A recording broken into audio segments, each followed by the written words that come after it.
बोलिए विष्णु भगवान लक्ष्मी माता की जय।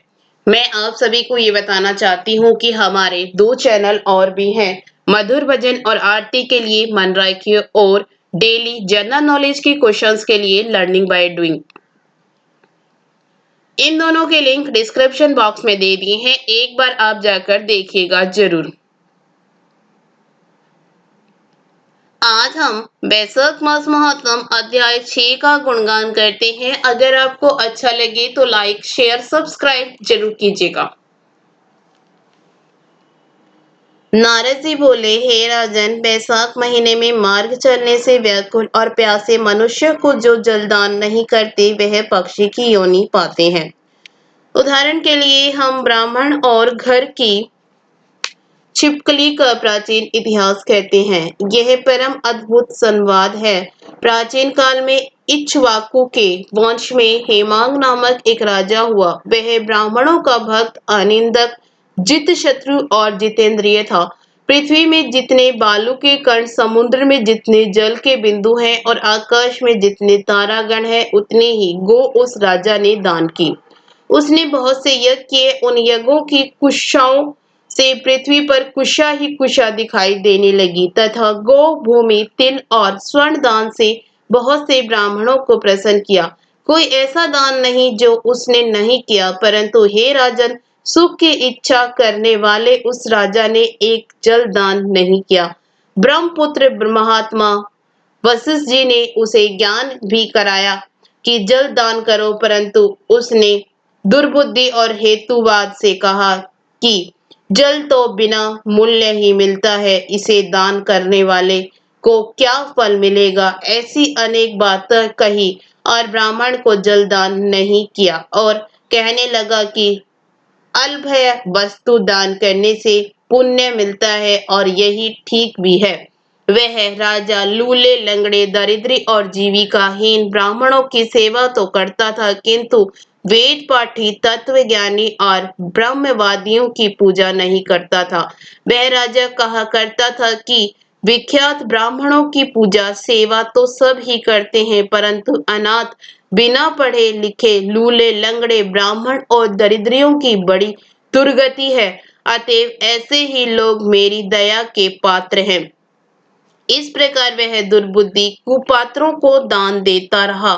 इस महादोष के कारण 3 जन्म तक उसे चातक की योनि मिली। फिर एक जन्म गिद्ध बना और 7 जन्म तक कुत्ते की योनि में रहा। फिर है राजन, यह एक राजा के घर छिपकली की योनि में जाकर रहा। उसका नाम श्रुति कीर्ति था और मिथिलापुरी का राजा था। छिपकली घर के दरवाजे की चौखट के ऊपर कीड़ों को भक्षण करती हुई 87 वर्ष तक वहीं रही। एक दिन देवयोग से मुनियों में श्रेष्ठ श्रुति देव नामक ऋषि दोपहर के समय मार्ग से थके मिथिलापति के घर आए।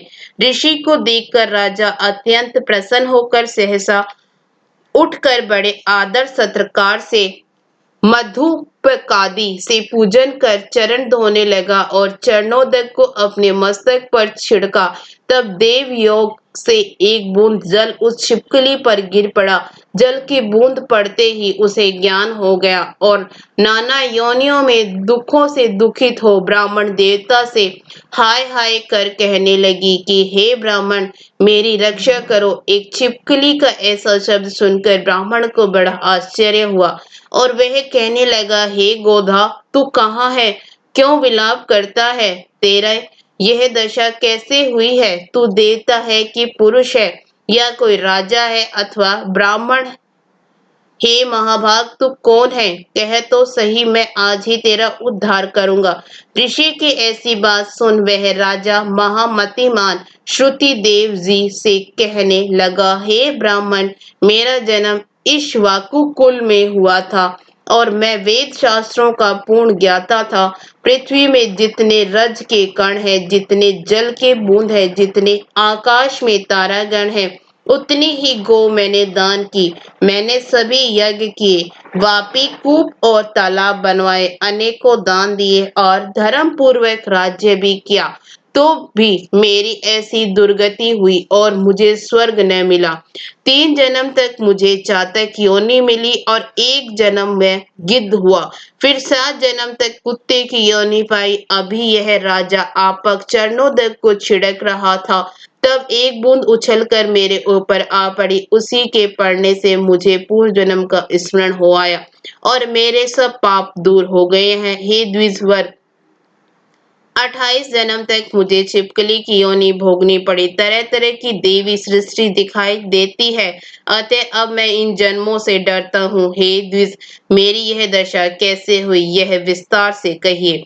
यह सुनकर द्विज ने ज्ञान चक्षु द्वारा सब वृत्तांत जान लिया और कहने लगे, हे राजन, मैं तेरी इस बुरी योनि का कारण कहता हूँ। चित्त लगाकर सुन। तूने माधव भगवान के प्यारे वैशाख मास में जलदान नहीं किया।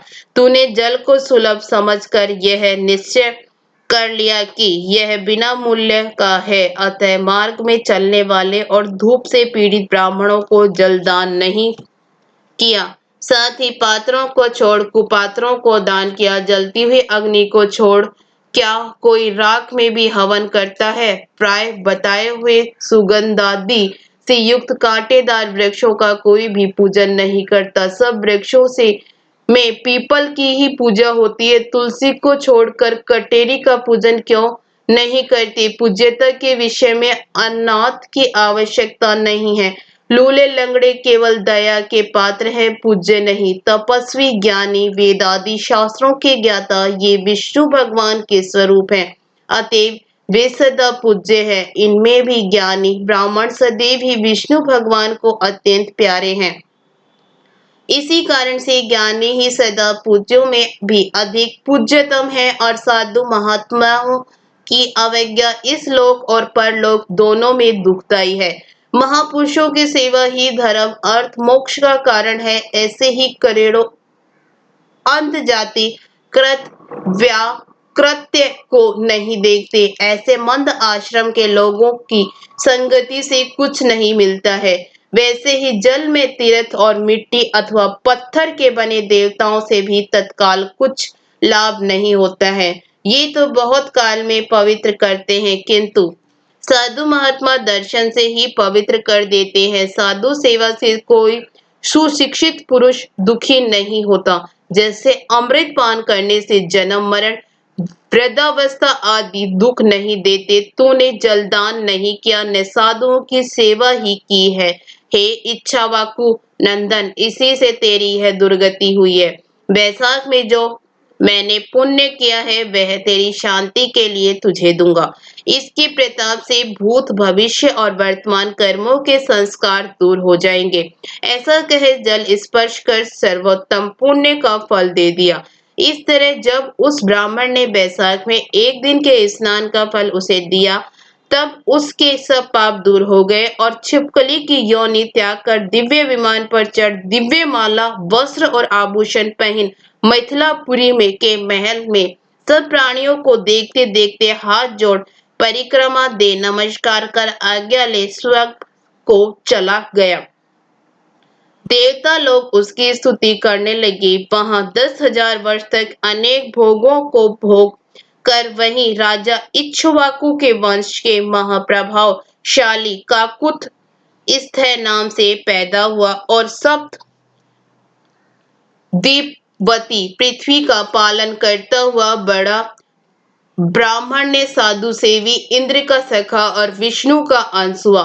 तो वशिष्ठ जी ने वैशाख मास में सब कर्तव्य धर्म सुनाए, जिनकी करने से उसके सब दुख दूर हो गए और दिव्य ज्ञान को पाकर विष्णु की सायुज्य मुक्ति को प्राप्त हुआ। इसलिए यह वैशाख संपूर्ण शुभ फलों का दाता है। इसमें जो मनुष्य यथोक्त धर्म करता है उसकी आयु और यश बढ़ता है, पाप दूर हो जाते हैं, पुरुषार्थ चतुष्टय की प्राप्ति होती है और विष्णु भगवान प्रसन्न होते हैं। अतएव ब्राह्मण, क्षत्रिय, वैश्य, शूद्र ये चारों वर्ण, ब्रह्मचारी, गृहस्थ, वानप्रस्थ और संन्यास चारों आश्रम वाले मनुष्यों को वैशाख मास के कहे हुए कर्म करने चाहिए। इसके साथ ही छठा अध्याय समाप्त हुआ।